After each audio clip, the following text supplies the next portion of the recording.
pagi ya. Ini tadi dapat ilmu baru. Ternyata di kandang ini itu lebih konsentrasi di produksi susu, air susu ya. Oh, produksi susu, takok susu apa? Produksi air susu ya. Nah ini bunting-bunting, doro-doro.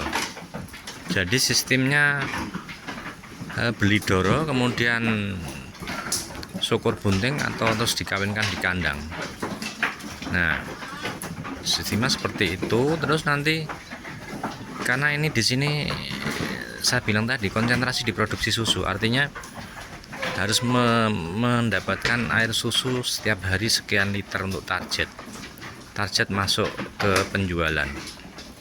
Nah, jadi tidak konsentrasi di pembuatan cempe ya atau breeding. Justru hanya penambahan populasi dengan beli dari luar, doro-doro yang nanti siap kawin atau doro bunting. Baru sudah itu terus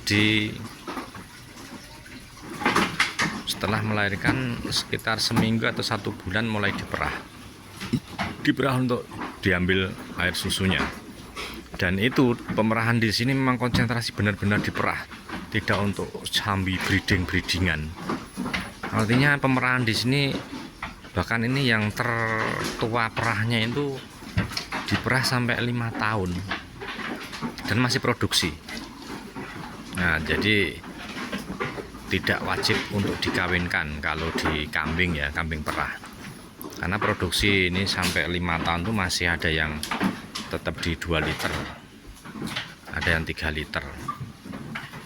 Nah, dalam masa waktu itu yang penting pakan terpenuhi gizinya, kambing tetap berproduksi.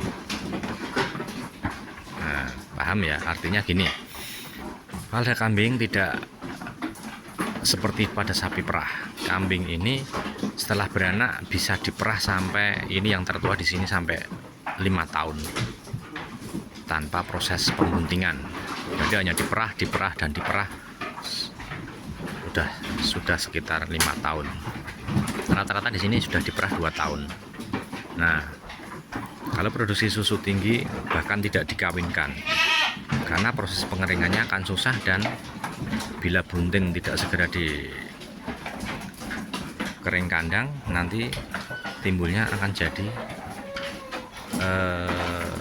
mastitis. Nah, pengawinan di sini dilakukan bila produksi sudah turun, terus produksi individu sudah turun pada babon, itu baru dikawinkan. Tapi kalau produksi harian, produksi seluruh populasi tetap dijaga untuk stabil karena ada komitmen dengan pabrik yang distori air susu. Nah, baru bila ada 1 atau 2 ekor yang sudah turun dan ada penggantinya yang produksi air susu, nah itu baru dikawinkan untuk menghasilkan cempe.